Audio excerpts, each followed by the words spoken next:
World power अब कोई नहीं बचा है। जब तक आप ना घर से बाहर नहीं लिखते हो तभी तक डरा सकते हो। जिस दिन आपने घर से बाहर आकर के काटने की कोशिश की, यही नतीजा होगा।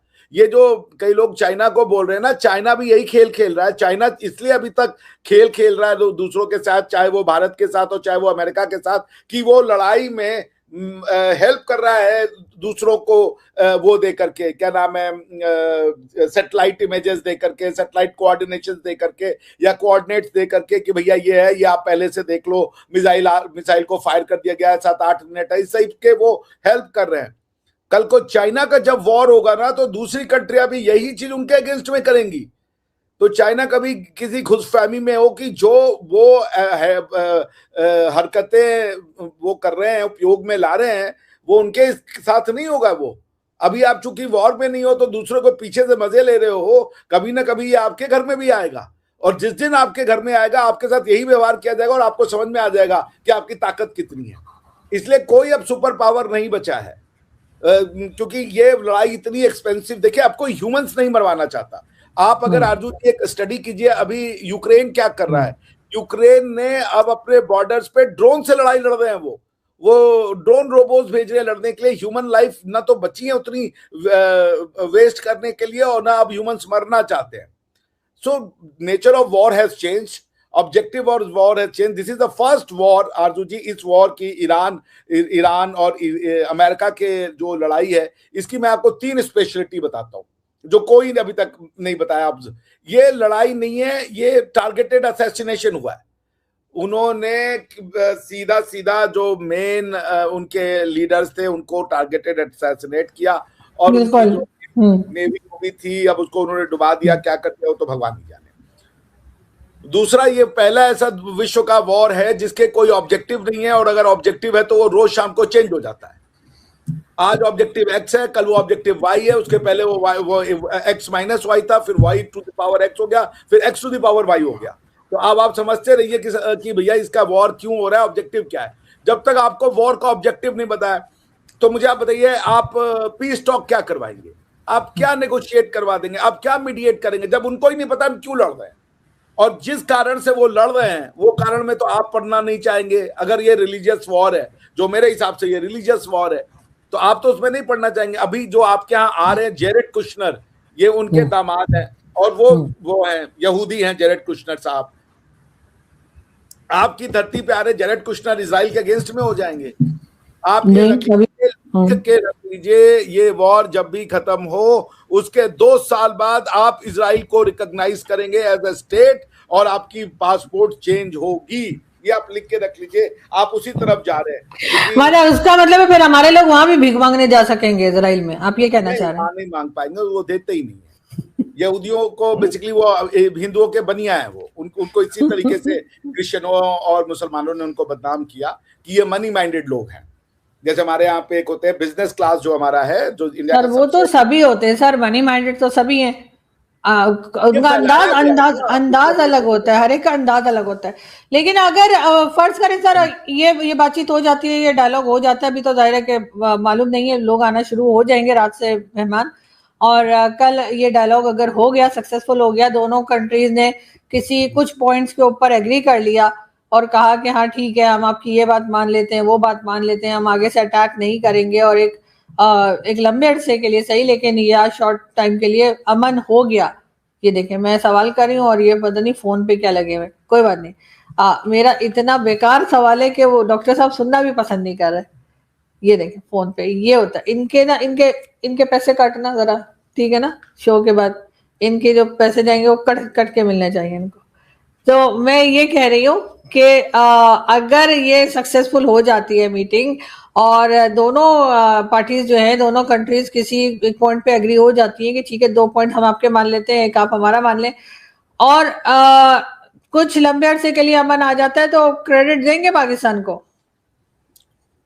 क्या क्रेडिट है, बिल्कुल ले लीजिए, जो क्रेडिट देना ले लीजिए, हमें क्या दिक्कत है। हम तो आपको क्रेडिट दे रहे हैं भाई। अफगानिस्तान, अमेरिका और रशिया के वॉर में आप ही का क्रेडिट है कि हमने रशिया को तोड़ दिया, हमने अमेरिका की मदद की, अमेरिकन से हमें लूट लिया, अमेरिकन से हमें बर्बाद कर। आप अपनी क्रेडिट पर टिके रहिएगा। आप अफगानिस्तान वॉर की क्रेडिट लेती हैं कि नहीं लेती हैं कि अफगानिस्तान वॉर में आपने अफगानियों के यहाँ पे तालिबान क्रिएट किया, उनके यहाँ पे तालिबान को इंट्रोड्यूस करवाया? Do you take this credit Arjuman? अरे सर छोड़े ना तालिबान को, मैं क्या पूछ रही हूँ आपसे, इसी अभी इधर आज की बात कीजिए ना। अगर ये वाली वॉर रुकवा दी पाकिस्तान ने, अगर आज ये कल ये मीटिंग करवा दी और उसके बाद दोनों ने कहा कि ठीक है हम नहीं लड़ेंगे, तो आपके ख्याल से क्या होगा? पाकिस्तान को क्रेडिट मिलेगा कि इन्होंने कराई है, या आपको लगता है नहीं पाकिस्तान का कोई खास रोल नहीं है सिवाय इसके कि एक जगह उन्होंने दे दिया कि चलो यहाँ आके बैठ जाओ? हम पाकिस्तान को सारी क्रेडिट देते हैं, मगर ये क्रेडिट रख ही रहिएगा, बदलिएगा मत, भगवान के लिए, अल्लाह के लिए, क्योंकि आप लोग क्रेडिट से पीछे भाग जाते हो। जब तालिबान को, जब आप बेसिकली आप समझ नहीं रहे हो, आपकी क्रेडिट इसमें ना कोई रोल था ना कोई रोल होगा। आपकी समाज में स्थिति की वजह से आपको नहीं बुलाया गया कि आप चौधरी थे या आप बहुत बड़े लोग थे। आपको इसलिए बुलाया गया कि आप अमेरिका के पिट्ठू बनने को तैयार थे, आप अमेरिका के उस पे जिसे कह लीजिए म्यूजिक पे नाचने को तैयार थे। अमेरिका के साथ कोई नहीं खड़ा हुआ कि सबने कहा जाओ तू दिखा लो भाई अपनी पावर। उन्होंने किसको किसको नहीं फोन किया, उन्होंने हेल्प हेल्प चिल्लाया, नेटो से कहा हेल्प। आपको तो इस पे तो नहीं डिनाई करेंगे ना। हाँ, उन्होंने तो मना कर दिया ना, नेटो ने तो जवाब ही नहीं दिया इनको, कहा निकलो इधर से। सबको उन्होंने हेल्प चिल्लाया, सबको हेल्प। और ट्रम्प ने ये भी कहा है कि नेटो तो कागज के शेर हैं, उनको तो बुरा भला कह रहे हैं उठते बैठते वो। मैं आपसे वही तो कह रहा हूं कि जब आप देखिए उन्होंने सारी विश्व से उन्होंने सहायता की गुहार लगाई, सारे विश्व ने उनको मना कर दिया, क्योंकि वो तो ग्रीनलैंड भी ले रहे थे, कनाडा भी ले रहे थे, वो उसके बाद जो है जी खुद को जीसस क्राइस्ट भी उन्होंने डिक्लेयर कर दिया है। तो अब आप मेरे को ये बताइए, कोई उनका फोन लेने को तैयार नहीं था। अभी मेलोनी ने उनको जो है मेलोनी जो कि ट्रम्प को बहुत रिस्पेक्ट करती थी, मेलोनी साहिबा ने उनको छोड़ दिया है।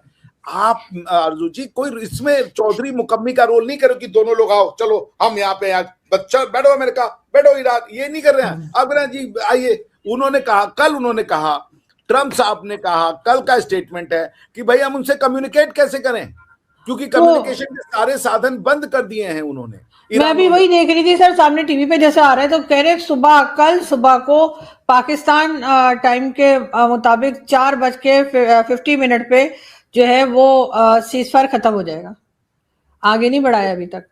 भाई मैं क्या कह रहा हूं ना, वो तो ठीक है, नहीं कुछ होगा नहीं, आप लिख के रख लीजिए, ये सीज फायर होगा नहीं खत्म, ये एक्सटेंड होगा, लिख के रख लीजिए। अमेरिका नहीं लड़ेगा, लड़ना होता तो वो लड़ चुके होते, वो तो आए थे ना लड़ने भाई, वो तो उनके हाथ पैर ठंडे हो गए। उनको ये लगा, उनका ऑब्जेक्टिव ये था कि ईरान को, उनकी आर्मी को थोड़ा सा खत्म करो, नेवी भी कुछ खत्म किया, उनकी लीडरशिप को खत्म कर दो, वहां पे रिवोल्यूशन हो जाएगा।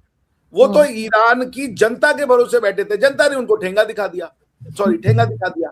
हाँ सही है। जब जनता ने ठेंगा दिखा दिया, इनके हाथ पांव सूझ गए कि अब हम क्या करें। बूट्स ऑन द ग्राउंड भेजने का कोई फायदा नहीं है, क्योंकि उस वॉर को वो कभी जीत नहीं सकते और वो ईरान को अपने यहां मिला नहीं सकते। ईरान अमेरिका का 51वां स्टेट बन नहीं सकता। तो देवर इन अ फिक्स, आपने उनको बचाने का काम कर दिया। लेकिन सर अभी तो यूएई भी नाराज है अमेरिका से, वो कह रहे भाई हमारे को डॉलर वॉलर का कुछ करो इंतजाम, वरना हम तो चाइनीज करेंसी में डील शुरू कर देंगे। तो वो तो खत्म हो गया ना। अमेरिका की चौधराहट का जो सबसे बड़ा था दम कि हमारे पास टेक्नोलॉजी है, हम यूएई की गारंटी लेते हैं, हम ये सारे स्टेट जो है ना, ये यूएई ये तो अभी कल के बने हुए हैं। ये तो सीरिया और ये पैन अरब कंट्री बना रहे थे 1970s में 60s में। सीरिया इजिप्ट मिलकर के 3 साल नहीं रह पाए, यूएआर बना रहे थे, जॉर्डन और बहरीन मिलकर कंट्री बना रहे थे, सब कुछ नहीं हुआ। ये पैन अरब का सपना, मैंने कहा ना, ये थ्योरी की एक बात नहीं सच हो रही है, ये दुनिया में जाके गजवा कर रहे, खुद के घर में गजवा हो रहा है बार बार। तो पॉइंट ये है कि आपको ये समझना पड़ेगा आरजू जी कि ये जो पूरा यूएई और अरब कंट्रीज हैं, इनको एक धचका लगा कि अमेरिका के जिस दम के ऊपर वो पूरे के पूरे सिक्योरिटी अपरेटस और अपनी जो राजशाहियां हैं, जो राजसी थाट बाट है, उसको मेंटेन करते थे, उसको तो ठप्पा लग गया। अब क्वेश्चन ये कि क्या उसको चाइना कर सकता है? फॉरगेट अबाउट इट, चाइना उसको रिप्लेस नहीं कर सकता। क्योंकि ये एक अलग चीज है आरजू जी कि दो लोग लड़ रहे ना, आप पीछे से वो उनको चिकोटी काटे, ये बहुत आसान है। लेकिन जब आप खुद लड़ने आओगे ना, और वही काम अगर अमेरिका ने शुरू किया ना चिकोटी काटने का, तो आप नहीं जीत सकते। तो अभी जब अमेरिका जरा कमजोर होता दिखाई दे रहा है ईरान की वजह से, जो भी कह लीजिए, ईरान की जिसने मर्जी मदद की हो, तो अब क्या कोई उम्मीद की जा सकती है कि कोई दूसरी कंट्री सामने आएगी एज अ सुपर पावर और टफ टाइम देगी अमेरिका को? सुपर पावर का डेफिनेशन चेंज होगा ना। सुपर पावर तो पावर की डेफिनेशन क्या है? जैसे भारत की जो सामाजिक व्यवस्था थी, भारत का जो निर्माण हुआ, उसमें पावर ज्ञान को माना गया, ठीक है ना। पावर बुद्धिमत्ता को, ज्ञान को, और ज्ञान किसको कहा गया? ज्ञान कहा गया क्षमाशीलता। समझौता नहीं हो जाता। ट्रंप ने सोशल मीडिया पर लिखा कि एक हफ्ते पहले शुरू हुई एक नाकेबंदी ईरान को पूरी तरह बर्बाद कर रही है। उन्होंने ये भी कहा है कि इस संघर्ष में अमेरिका बहुत आगे है। इसके जवाब में ईरानी संसद के स्पीकर गालिबाफ ने सोशल मीडिया पर लिखा कि ट्रंप दबाव बनाकर और सीज फायर तोड़कर बातचीत को ऐसा बनाना चाहते हैं जहां ईरान को झुकना पड़े और या फिर दोबारा जंग शुरू करने का बहाना मिल जाए। गालिबाफ ने कहा कि ईरान किसी भी धमकी के दबाव में बातचीत नहीं करेगा। पिछले 2 हफ्ते में ईरान जंग लड़ने के लिए नई तैयारी कर चुका है। इन दोनों नेताओं का ये बयान ऐसे समय में आया है जब अमेरिका और ईरान के बीच अस्थायी युद्ध विराम बुधवार को खत्म होने वाला है। दोस्तों, ईरान का डेलीगेशन अमेरिका के साथ बातचीत के लिए पाकिस्तान जाने की तैयारी कर रहा है। हालांकि ईरान पहले कह रहा था कि वो नहीं जाएगा, क्योंकि जब इन बातचीत का कोई मतलब नहीं निकलने वाला है, अमेरिका के साथ बातचीत कर क्या होगा। वहीं पर फिलहाल इस्लामाबाद में जो हलचल है वो काफ़ी तेज़ हो चुकी है। वहीं पर पाकिस्तानी पत्रकार जो हैं वो इस चीज़ पर बार बार सवाल उठा रहे हैं कि जब कोई नतीजा नहीं निकल रहा है, एक दूसरे की शर्तें नहीं मान रहे हैं, तो फिर ऐसी बातचीत का फ़ायदा क्या है। आप लोग क्या कहते हैं कमेंट करके बताएं। चैनल पर नए हैं तो चैनल को सब्सक्राइब करें।